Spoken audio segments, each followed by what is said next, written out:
Hello everyone, welcome back to SRG study. स्वागत है आप सभी का एक बार फिर से आपके अपने यूट्यूब चैनल SRG स्टडी में। सो फ्रेंड्स, आज की इस वीडियो में हम लोग यूपी टेट 2016 का जो प्राइमरी का पेपर हुआ था उसके बारे में डिस्कशन कर रहे हैं। इससे पहले हमने एक पार्ट कवर कर लिया है जिसमें हमने CDP के क्वेश्चन को, जो 30 क्वेश्चन CDP के होते हैं, उसको देखा है। अब ये सेकंड पार्ट आपका होने वाला है जिसमें हम 30 क्वेश्चन हिंदी के देखेंगे। ये आपका ओरिजिनल पेपर है जो 2016 में हुआ था। तो यदि आप चैनल पर नए हैं तो चैनल को सब्सक्राइब कर लीजिएगा। अगर आपको वीडियो अच्छी लगी तो उसको लाइक करिएगा और ज़्यादा से ज़्यादा शेयर करिएगा। तो आइए शुरुआत करते हैं। यहाँ से आप देख पा रहे हो भाग सेकंड हिंदी भाषा 1। प्रश्न नंबर पहला आपके सामने है। प्रश्न नंबर 1 में पूछा जा रहा है कि भाषण शिक्षण की पद्धति नहीं है। इसमें से 4 ऑप्शन दे रखा है।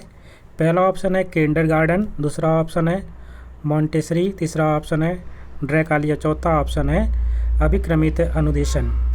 4 ऑप्शन में से आपको बताना है कौन सी भाषा शिक्षण की पद्धति नहीं है। तो इसका राइट आंसर हो जाएगा ऑप्शन नंबर चौथा आपका बिल्कुल सही है। जो अभिक्रमित अनुदेशन होता है यह आपकी भाषा शिक्षण की पद्धति नहीं होती है। जबकि आपकी जो तीनों ऊपर दे रखे हैं जैसे कि किंडरगार्टन, मॉन्टेसरी और ड्रैकालिया, ये तीनों आपके भाषा शिक्षण की पद्धति है। आगे बढ़ते हैं प्रश्न नंबर सेकंड की तरफ, यानी कि क्वेश्चन नंबर 32। इसमें प्रश्न नंबर पूछा जा रहा है कि बालक की प्रारंभिक शिक्षा उसकी मातृभाषा में दिए जाए या मानना किसका, यानी कि यह कथन किसका है, यह पूछा जा रहा है। पहला ऑप्शन है मॉन्टेसरी, दूसरा ऑप्शन है महात्मा गांधी, तीसरा ऑप्शन है फ्रॉबेल और चौथा ऑप्शन है किलपैट्रिक। सो इसका राइट आंसर हो जाएगा ऑप्शन नंबर सेकंड बिल्कुल सही है। अगर आपने ऑप्शन नंबर सेकंड चॉइस किया है तो आपका आंसर बिल्कुल सही होने वाला है। महात्मा गांधी बिल्कुल सही है। बालक की प्रारंभिक भाषा अपनी मातृभाषा में दिया जाए, यह कथन किसका है, महात्मा गांधी जी का। प्रश्न नंबर 3 है। इसमें पूछ रहा है कि व्याकरण शिक्षण के लिए उपयुक्त नहीं है। पहला ऑप्शन है आगमन प्रणाली, दूसरा ऑप्शन है निगमन प्रणाली, तीसरा ऑप्शन है अव्याकृत प्रणाली और चौथा ऑप्शन है कक्षा विनय प्रणाली या कक्षा अभिनय प्रणाली भी कह सकते हैं इसको। तो इसका राइट आंसर हो जाएगा ऑप्शन नंबर 4 बिल्कुल सही है। कक्षा अभिनय प्रणाली जो है यह व्याकरण शिक्षण की पद्धति उपयुक्त पद्धति नहीं मानी जाती है। जबकि आपके जो 3 ऑप्शन ऊपर दे रखे हैं आगमन प्रणाली, निगमन प्रणाली और अव्याकृति प्रणाली, ये तीनों आपकी व्याकरण शिक्षण के लिए उपयुक्त प्रणाली मानी जाती है। प्रश्न नंबर 34 में कहा जा रहा है कि आनंद कादम्बिनी पत्रिका का प्रकाशन कहाँ से होता है। पहला ऑप्शन दे रखा है बनारस, दूसरा ऑप्शन दे रखा है मिर्ज़ापुर, तीसरा ऑप्शन है इलाहाबाद, चौथा ऑप्शन है लखनऊ। इसका राइट आंसर होने वाला ऑप्शन नंबर सेकंड जी बिल्कुल सही है। मिर्ज़ापुर आपका बिल्कुल सही होने वाला है। आनंद कादम्बिनी पत्रिका का जो प्रकाशन होता है वह मिर्ज़ापुर से होता है। बढ़ते हैं नेक्स्ट प्रश्न की तरफ। अगले प्रश्न में पूछा जा रहा है, क्वेश्चन नंबर 35 है। आदिकाल की रचना है। पहला ऑप्शन है अखरावट, दूसरा ऑप्शन है छत्रसाल दशक, तीसरा ऑप्शन है दीपशिखा, चौथा ऑप्शन है खुमानरा शो। सो इसका राइट आंसर होने वाला ऑप्शन नंबर 4 बिल्कुल सही है। खुमानरा शो जो कि आदिकाल की प्रमुख रचना है। अगर हम बात करते हैं खुमानरा शो की, तो खुमानरा शो के रचयिता दलपति विजय हैं। ध्यान रखेंगे, दलपति विजय खुमानरा शो के रचयिता हैं। ठीक है, ये ध्यान में रख लीजिएगा, दलपति विजय। आदिकाल के अन्य अगर रचनाएं देखते हैं तो इसमें बीसलदेव रासो, पृथ्वीराज रासो, परमाल रासो, आलाखंड, ये सब क्या है आपकी आदिकाल की रचनाएं हैं। बढ़ते हैं अगले प्रश्न की तरफ। अगला प्रश्न है क्वेश्चन नंबर 36। हिंदी गद्य शिक्षण की पाठ्य योजना में उद्देश्य कथन आता है। जब आप क्लास में ट्रेनिंग करने गए होंगे DLED वाले या BEd वाले, तो आपको वहाँ पे एक पाठ्य योजना तैयार करने के लिए बोला गया होगा। तो उसमें उद्देश्य कथन जो है उसके बाद क्या आता है, यानी पाठ्य योजना में जो उद्देश्य कथन आता है किसके बाद आता है। तो पहला है प्रश्न है पूर्व ज्ञान के पश्चात, दूसरा है प्रस्तावना प्रश्न के पश्चात, तीसरा ऑप्शन है आदर्श वाचन के पश्चात और चौथा है मौन वाचन के पश्चात। इसका राइट आंसर होने वाला है ऑप्शन नंबर सेकेंड बिल्कुल सही है। प्रस्तावना प्रश्न के बाद जो आपका उद्देश्य कथन आता है। तो ध्यान से एक प्रश्न आपके जो पाठ्य योजना होता है उससे भी पूछा जाता है, इसको आप ध्यान देंगे। आगे बढ़ते हैं प्रश्न नंबर 37 की तरफ। कह रहा है कि शब्द का अर्थ स्पष्ट करने हेतु कौन सा तरीका सर्वाधिक उपयुक्त है। पहला ऑप्शन है वाक्य प्रयोग, दूसरा ऑप्शन है व्याख्यान, तीसरा ऑप्शन है भ्रमण और चौथा ऑप्शन है चित्र निर्माण। तो क्या करेंगे, कोई अगर आप शब्द का अर्थ स्पष्ट करना चाह रहे हैं तो उसके लिए सबसे उपयुक्त जो तरीका माना गया है वो आप उसको वाक्य प्रयोग करके आप देखेंगे सबसे बेस्ट होगा। इसलिए ऑप्शन नंबर 1 बिल्कुल सही है, वाक्य प्रयोग। प्रश्न नंबर नेक्स्ट की तरफ बढ़ते हैं। क्वेश्चन नंबर 38 है, राष्ट्रवादी कवि रामधारी सिंह दिनकर को उर्वशी के लिए ज्ञानपीठ पुरस्कार किस वर्ष प्रदान किया गया था। यानी कहीं ना कहीं आपको एक ज्ञानपीठ पुरस्कार से संबंधित भी प्रश्न पूछे गए हैं तो आपको डेट भी याद रखना होगा। अब जब भी हिंदी तैयार करेंगे डेट वाइज कुछ क्वेश्चन आपके पूछे गए हैं तो आपको सन याद करना जरूरी है। तो जैसा कि यहाँ पे दे रखा है, राष्ट्रवादी कवि रामधारी सिंह दिनकर का उर्वशी के लिए ज्ञानपीठ पुरस्कार किस वर्ष प्रदान किया गया था। पहला ऑप्शन है सन 1971 में, दूसरा ऑप्शन है सन 1972 में, तीसरा ऑप्शन है सन 1973 में और चौथा ऑप्शन है सन 1974 में। इसका राइट आंसर होने वाला है ऑप्शन नंबर बी बिल्कुल सही है। सन 1972 में रामधारी सिंह दिनकर को उर्वशी के लिए ज्ञानपीठ पुरस्कार प्रदान किया गया था। अगर हम बात करते हैं सबसे पहले हिंदी के लिए राष्ट्रीय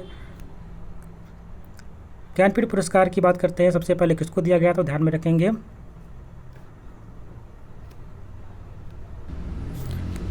सुमित्रा नंदन पंत को सन 1968 में उनकी कृति चितंबरा के लिए सबसे पहले भारत हिंदी भाषा में प्रथम ज्ञानपीठ पुरस्कार प्रदान किया गया था।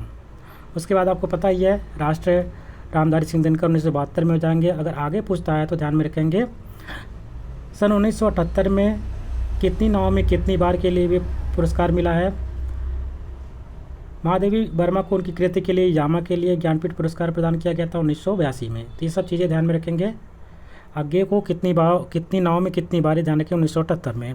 तो यहाँ पे कुछ डेट याद कर लीजिएगा, जैसे कि आपको ध्यान में रखेंगे 1978 अज्ञे के लिए कितनी नाव में कितनी बार, 1982 ये मिला है महादेवी वर्मा को उनकी कृति यामा के लिए, और 1968 में सबसे पहले मिला था सुमित्रा नंदन पंत जो कि चिदम्बरा के लिए। ध्यान में रखेंगे ये सब डेट महत्वपूर्ण है क्योंकि ये शुरुआत में हिंदी के लिए दिए गए थे। तो शुरुआत के जो 2-4 डेट होते हैं उसको याद करना महत्वपूर्ण हो जाता है। अभी हाल ही में जो वर्तमान में हुए होते हैं उनको भी याद करना आवश्यक है।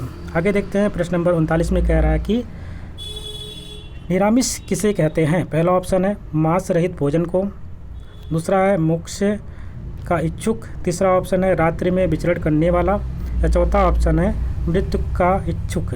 तो इसका राइट आंसर हो जाएगा ऑप्शन नंबर 1 बिल्कुल सही है। मांस रहित भोजन को हम कहते हैं निरामिष, ठीक है। इसलिए इसका राइट आंसर हो जाएगा ऑप्शन नंबर 1। अगर बात करते हैं मोक्ष की इच्छा रखने वाले को क्या बोला जाता है, तो इसके लिए मुमुक्षु शब्द का उपयोग किया गया है मोक्ष की इच्छा रखने वाले को। आगे बढ़ते हैं, प्रश्न नंबर नेक्स्ट है शहद शब्द है, इंपॉर्टेंट क्वेश्चन है ये वाला, वेरी इंपॉर्टेंट कह सकते हैं आप। पहला ऑप्शन है तत्सम, दूसरा ऑप्शन है तद्भव, तीसरा ऑप्शन है देशज, चौथा ऑप्शन है आगत। तो आप देख पा रहे होंगे जो शहद शब्द है ये आपका आगत शब्द है। ऑप्शन नंबर 4 बिल्कुल सही है। जनरली लोग इस पर आंसर जो करेंगे या तो आप तद्भव पे मारेंगे या तत्सम पे मारेंगे, लेकिन ये ध्यान में रखेंगे ये ना तो हमारा तत्सम है ना तो तद्भव है, ये हमारा एक आगत शब्द है शहद है। तो इस क्वेश्चन को आप ध्यान से पढ़ करके जाएंगे। बढ़ते हैं प्रश्न नंबर नेक्स्ट की तरफ। क्वेश्चन नंबर 41 है वनिता का प्रयोग किस अर्थ में होता है। पहला ऑप्शन है जंगल के लिए, दूसरा ऑप्शन है स्त्री के लिए, तीसरा ऑप्शन है पुस्तक के लिए, चौथा ऑप्शन है व्यवसाय के लिए। इसका राइट आंसर होने वाला ऑप्शन नंबर 2 बिल्कुल सही है, स्त्री के लिए। वनिता शब्द का यहाँ पे प्रयोग स्त्री के लिए हुआ है।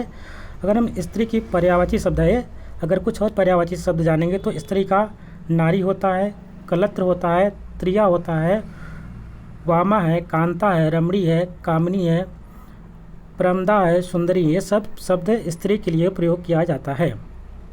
बढ़ते हैं प्रश्न नंबर नेक्स्ट की तरफ। क्वेश्चन नंबर 42 है मुकुंद किसका पर्याय है। पहला ऑप्शन है विष्णु का, दूसरा ऑप्शन है शिव का, तीसरा ऑप्शन है सूर्य का, चौथा ऑप्शन है कामदेव का। तो इसका राइट आंसर रहने वाला है ऑप्शन नंबर 1 विष्णु का। मुकुंद किसका पर्यायवाची शब्द है, मुकुंद का पर्यायवाची शब्द है। मुकुंद के कुछ और पर्यायवाची शब्द आप ध्यान से सुन लीजिएगा, जैसे पुंडरीकाक्ष, ठीक है, जनार्दन, चक्रपाणी, उपेंद्र, चतुर्भुज, गरुड़ध्वज, विश्वम्भर, ये सब आपके किसके, मुकुंद के पर्यायवाची शब्द हैं, यानी कि विष्णु के पर्यायवाची शब्द हैं। प्रश्न नंबर 43 है, काहेरी नलिनी तू कुंभलानी, तेरे ही नाली सरोवर पानी। पंक्ति के रचनाकार कौन है? कुछ ऐसी पंक्तियाँ भी दी जाती है बीच बीच में और पूछा जाता है ये पंक्ति की रचना किसने की है या इसके रचनाकार कौन है। तो इस प्रकार से भी प्रश्न आपके यूपी टेट में पूछे जाते हैं। तो यानी कि कहीं ना कहीं आपको इस प्रकार के क्वेश्चन को भी ध्यान से पढ़ना होता है।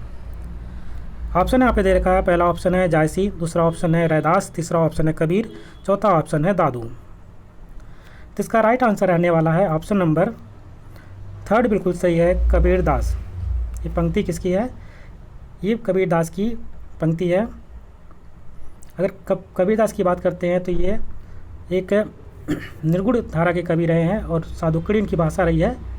ठीक है, आगे बढ़ते हैं प्रश्न नंबर 44 की तरफ। प्रश्न नंबर 44 है, आचार्य रामचंद्र शुक्ल का निबंध संग्रह कौन सा है? इसमें से 4 ऑप्शन दे रखे हैं, बताना है जो कि आचार्य रामचंद्र शुक्ल का निबंध। पहला है माटी का फूल, दूसरा है चिंतामणि, तीसरा ऑप्शन है छड़ बोले कड़ मुस्काए और चौथा ऑप्शन है आलोक पर्व। जिसका राइट आंसर रहने वाला ऑप्शन नंबर 2 बिल्कुल सही है, चिंतामणि। चिंतामणि आचार्य रामचंद्र शुक्ल का निबंध संग्रह है।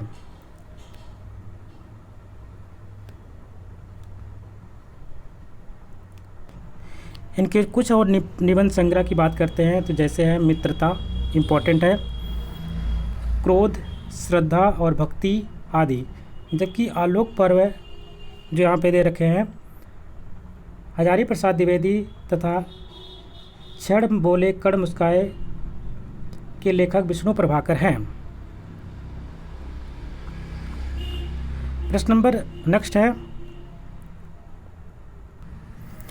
क्वेश्चन नंबर 45 में पूछ रहा है, निम्नलिखित में वर्तनी की दृष्टि से कौन सा शब्द युग्म शुद्ध है? पहला दे रखा है बारात और बसंत, दूसरा ऑप्शन दे रखा है बारात और बसंत, तीसरा ऑप्शन है बारात और वसंत और चौथा ऑप्शन दे रखा है बारात और वसंत। तो इसका राइट आंसर कौन सा हो जाएगा? तो आपको ध्यान से देखना है, बारात और वसंत ये आपका बिल्कुल सही है। शुद्ध वर्तनी के हिसाब से ये दोनों युग में बिल्कुल सही होने वाले हैं और जो तीनों दे रखे वो सब आपके गलत हैं। प्रश्न नंबर 46 में कह रहा है कि अर्ध स्वर कौन से हैं? पहला ऑप्शन है या वा, दूसरा ऑप्शन है ई उ, तीसरा ऑप्शन है री लिरी, चौथा ऑप्शन है री और मूर्धन्य सा। इसका राइट आंसर होने वाला ऑप्शन नंबर पहला बिल्कुल सही है, या और वा आपके अर्ध स्वर कहलाते हैं। इसको याद कर लीजिएगा। आगे बढ़ते हैं प्रश्न नंबर 47 की तरफ। चोर की दाढ़ी में तिनका मुहावरे का सही अर्थ क्या है? पहला ऑप्शन दे रखा है अपराधी का अपनी दाढ़ी खुजलाना, दूसरा ऑप्शन है अपराधी का शंकाग्रस्त होना, तीसरा ऑप्शन है अपराधी की पहचान हो जाना, चौथा ऑप्शन है अपराधी का अपनी पहचान छिपाना। इसका राइट आंसर होने वाला ऑप्शन नंबर 2 बिल्कुल सही है, अपराधी का शंकाग्रस्त हो जाना ही ये चोर के दाढ़ी में तिनके का मुहावरे का अर्थ है। प्रश्न नंबर नेक्स्ट है 48 में पूछा जा रहा है कि एक बार कही बात को दोहराते रहना वाक्यांश के लिए एक शब्द है। पहला ऑप्शन है आगार, दूसरा ऑप्शन है प्राकथन, तीसरा ऑप्शन है पिष्ट पेषण और चौथा ऑप्शन है प्रस्तावना। इसका राइट आंसर होने वाला है ऑप्शन नंबर 3 बिल्कुल सही है, पिष्ट पेषण। एक बार कही बात को दोहराते रहने वाक्यांश के लिए एक शब्द होता है पिष्ट पेषण। यानी एक क्वेश्चन आपके वाक्यांश के लिए एक शब्द से भी आता है तो वाक्यांश के लिए एक शब्द से भी आपको तैयारी करके रखनी होगी। आगे बढ़ते हैं नेक्स्ट प्रश्न की तरफ। क्वेश्चन नंबर 49 है, बुद्धिहीन शब्द व्याकरण की दृष्टि से किस संवर्ग में है? क्या बुद्धिहीन आपका एक संज्ञा है? क्या आपका बुद्धिहीन एक सर्वनाम है? क्या बुद्धिहीन एक विशेषण है? क्या बुद्धिहीन एक क्रिया है? तो इसका राइट आंसर रहने वाला ऑप्शन नंबर 3 बिल्कुल सही है, बुद्धिहीन एक आपका विशेषण होता है। बढ़ते हैं प्रश्न नंबर नेक्स्ट की तरफ। 50वां क्वेश्चन है, छत से ईंट गिरी वाक्य में कौन सा कारक है? एक क्वेश्चन आपके कारक से पूछे जाएंगे, चाहे संस्कृत हो चाहे हिंदी हो। अगर आप संस्कृत या हिंदी को कोई भी कारक याद करते हैं, क्योंकि संस्कृत में 7 होते हैं, हिंदी में 8 होते हैं कारक चिन्ह, तो 8 चिन्ह हिंदी का याद कर लेंगे तो कहीं ना कहीं आपका काम संस्कृत में चल जाएगा। तो कारक चिन्ह से एक प्रश्न जरूर पूछे जाते हैं, तो हिंदी में भी पूछे जाएंगे, आप संस्कृत में देखेंगे तो संस्कृत में भी पूछे जाएंगे। तो एक कारक चिन्ह, पूरे कारक को चिन्हों को याद कर लीजिएगा अच्छे से। जैसे कि यहाँ पे एग्जाम्पल दे रखा है, यानी क्वेश्चन दे रखा है, छत से ईंट गिरी वाक्य में कौन सा कारक है? पहला ऑप्शन है अपादान कारक, दूसरा ऑप्शन है संबंध कारक, तीसरा ऑप्शन है अधिकरण और चौथा है संप्रदान। तो इसका राइट आंसर रहने वाला है अपादान, क्योंकि किसी चीज़ से अलग हो रहा है, अलगाव के जब बोध होता है तो वहाँ पे अपादान कारक होता है। जैसे कर्ता ने कर्म को करण से, संप्रदान के लिए अपादान से अलग होना, तो यहाँ पे अपादान कह रहा है, तो इसका जो कारक चिन्ह होता है उसको कहते हैं से अलग होना। ठीक है, तो इस प्रकार से इसके बारे में आप बता पाएंगे।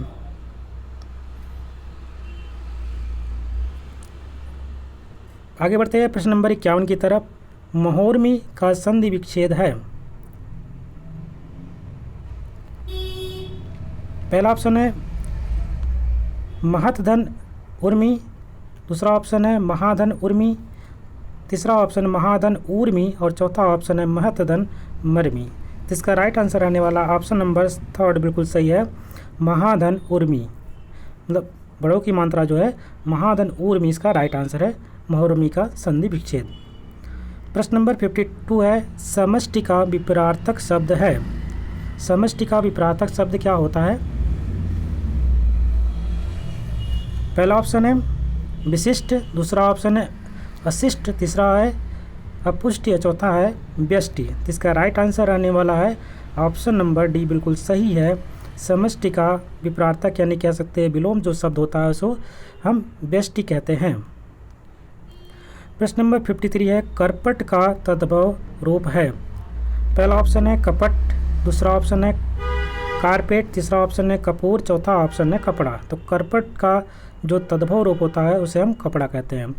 ठीक है, तद्भव का आप ध्यान से रखेंगे, तत्सम तद्भव के प्रश्न जरूर पूछे जाते हैं आपके पेपर में, तो जो थोड़ा सा टफ होते हैं क्वेश्चन इसमें से ध्यान रखेंगे, वही प्रश्न पूछे जाएंगे। जैसे करपट हो गया, कंटक फल यानी कि जो कटहल होता है, करपट हो गया, कड़ यानी कान हो गया। तो ये सब आपके जो शरीर से संबंधित हो गए कुछ क्वेश्चन, जो आपके पूरे बॉडी से संबंधित हो गए। कुछ वस्तुओं के नाम ऐसे होते हैं, कुछ सब्जियों के नाम हैं, इन सबको ध्यान में रखे जाएंगे। यहाँ से भी तत्सम तद्भव पूछे जाते हैं। जैसे पर्यंक हो गया, पलंग को पर्यंक, पलंग होता है ना जो चारपाई होती है उसको पर्यंक बोलते हैं। तो ये काफ़ी इंपॉर्टेंट है। जैसे पर्यंक लिखेंगे ना, ध्यान में रखेंगे, पर्यंक इस प्रकार से लिखा जाता है। तो ये पर्यंक किसका है? पर्यंक आपका तत्सम रूप होता है। किसका? पलंग का तत्सम रूप है। तो एक प्रश्न आपके तत्सम या तद्भव से पूछे जाते हैं, तो उसको ध्यान से पढ़ लीजिएगा। थोड़ा जो टफ वाले होंगे उसको जरूर पढ़िएगा।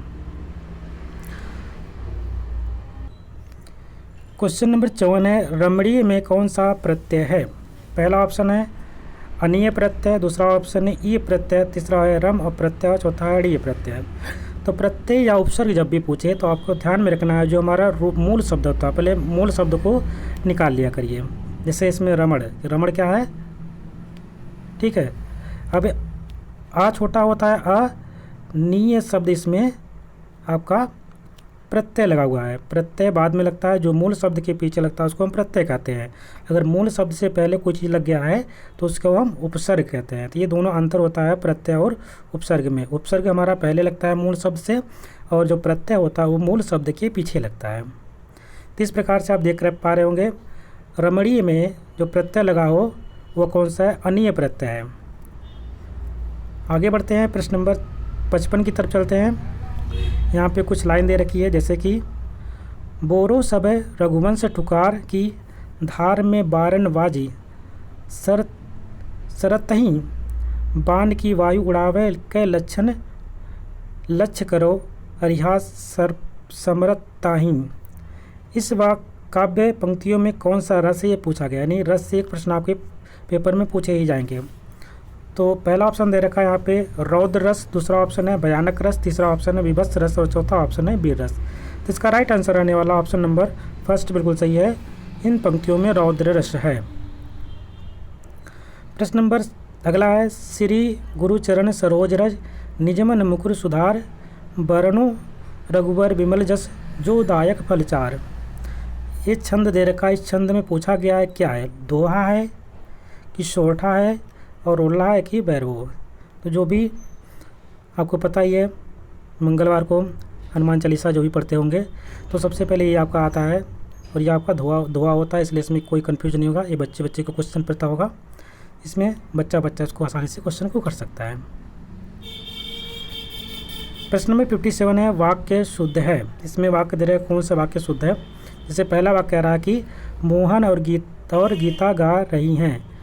चलिए, ये वाक्य आपका गलत हो गया, क्योंकि इसमें मोहन तो पुल्लिंग है जबकि गीता स्त्रीलिंग है, गा रही है इसलिए, क्योंकि सिर्फ गीता गाती है तो यह सही हो जाता, लेकिन मोहन गीता गा रही है इसलिए गलत है। गीता और मोहन गा रहा है, इसमें भी गलत हो गया। मोहन के लिए भाई सही प्रयोग किया गया, लेकिन गीता के लिए नहीं। 23 सेंटेंस गलत हो गया। मोहन और गीता गा रहे हैं, ये आपका बिल्कुल सही हो जाएगा। मोहन और गीता गा रही हैं, ये भी आपका गलत हो जाएगा।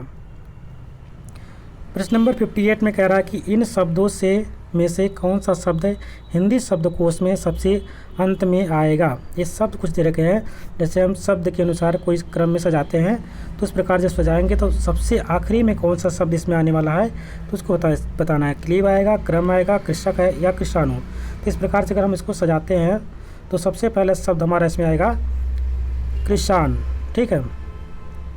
उसके बाद सेकंड शब्द आने वाला आपका कृषक। नेक्स्ट आपका आने वाला है कृषक के बाद क्रम। क्रम के बाद लास्ट में सबसे आएगा आपका क्लीव, ये लास्ट में आएगा। तो इस प्रकार से प्रश्न भी पूछे गए हैं। जो शब्द हिंदी जो शब्दकोश होते हैं, इसके अकॉर्डिंग आपको सबसे आखिरी में कौन सा शब्द आने वाला है उसको आपको बताना है। तो इस प्रकार से सबसे आखिरी में शब्द जो आएगा वो आपका क्लीव आएगा, इसलिए इसका राइट आंसर हो जाएगा ऑप्शन नंबर फर्स्ट। प्रश्न नंबर 59 है, पूछा जा रहा है कि चराचरम यानी जो जगत में कौन सा समास है। पहला ऑप्शन है तत्पुरुष समास, दूसरा है द्वंद्व समास, तीसरा ऑप्शन है बहुब्रीहि समास, चौथा ऑप्शन है कर्मधारय समास। तो जैसे भी पता आपको, समास से भी प्रश्न पूछे जाते हैं। आपने देखा वहाँ से भी एक क्वेश्चन था समास का, दो समास से दो क्वेश्चन आ गए यहाँ पे। एक आपने अपदान कारक से पूछ लिया और एक समास से क्वेश्चन पूछ लिया। तो एक समास यहाँ पे आपको देखने को मिल रहा है चराचरम। अगर इसको हम, क्योंकि समास का विग्रह किया जाता है, तब जब विग्रह कहता है दोनों पद अगर प्रधान होते हैं तो उसको द्वंद्व समास कहते हैं। तो इसमें इसका राइट आंसर हो जाएगा दोनों पद इसका अगर अलग अलग करते हैं चराचरम, ये दोनों पद यहाँ पे प्रधान होने वाले, इसलिए इसमें द्वंद्व समास होगा। ऑप्शन नंबर सेकंड बिल्कुल सही है।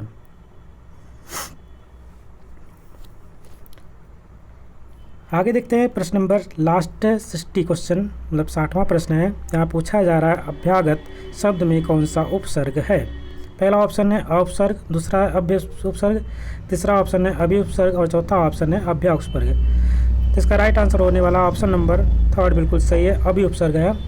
अभि उपसर्ग से बहुत ज़्यादा कोई प्रश्न पूछे गए हैं, तो जो भी प्रश्न पूछे गए हैं वो आसान तरीके से, आसान क्वेश्चन नहीं पूछे गए हैं, वह क्वेश्चन ज़रूर कहीं ना कहीं थोड़ा सा ट्रिकली रहा है। तो इसलिए आपको सबसे इम्पोर्टेंट क्या है, सबसे पहले प्रीवियस ईयर क्वेश्चन को जरूर लगाइए, उससे का आपको आइडिया मिलेगा किस प्रकार के प्रश्नों को आपको पढ़ना होता है, किस प्रकार के क्वेश्चनों को तैयार करना होता है। आसान क्वेश्चन सबको पते होते हैं, लेकिन थोड़े से जो टफ होते हैं उन्हें भी ध्यान रखना होता है। उसी के लिए नोट्स बनाए जाते हैं, उन्हीं क्वेश्चनों का नोट बनाया जाता है। उन क्वेश्चन का आप नोट बनाइए अच्छे तरीके से और उसको बार बार रिवीजन करते रहिए। लेकिन सबसे पहले आपको इम्पोर्टेंट क्या है, जो प्रीवियस ईयर क्वेश्चन होते हैं उसको जरूर पढ़िए। तो इस प्रकार से आपके हिंदी के यहाँ पे 60 प्रश्न जो थे इसको इस सेकंड पार्ट में कवर किया गया है। यूपी टेट 2016 का पेपर होने वाला है, या 2016 का पेपर है, या बिल्कुल आपका ओरिजिनल पेपर है, यही पेपर आपके एग्ज़ाम में आया हुआ था। आगे हम देखेंगे जो अब क्वेश्चन बच गए हैं, जैसे कि आपके संस्कृत हैं, आपके मैथमेटिक्स के हैं, पर्यावरण है, उसको अलग अलग पार्टों में कवर करेंगे। क्योंकि वीडियो थोड़ी लंबी हो जाती है, इसलिए हम छोटे छोटे पार्टों में करने की कोशिश कर रहे हैं। अगर यदि आपको वीडियो पसंद आ रहा है तो उसको लाइक करिए रहिए। चैनल पर नए आए तो चैनल को सब्सक्राइब भी कर लीजिएगा। मिलते हैं एक नए वीडियो में, तब तक के लिए नमस्कार, जय हिंद।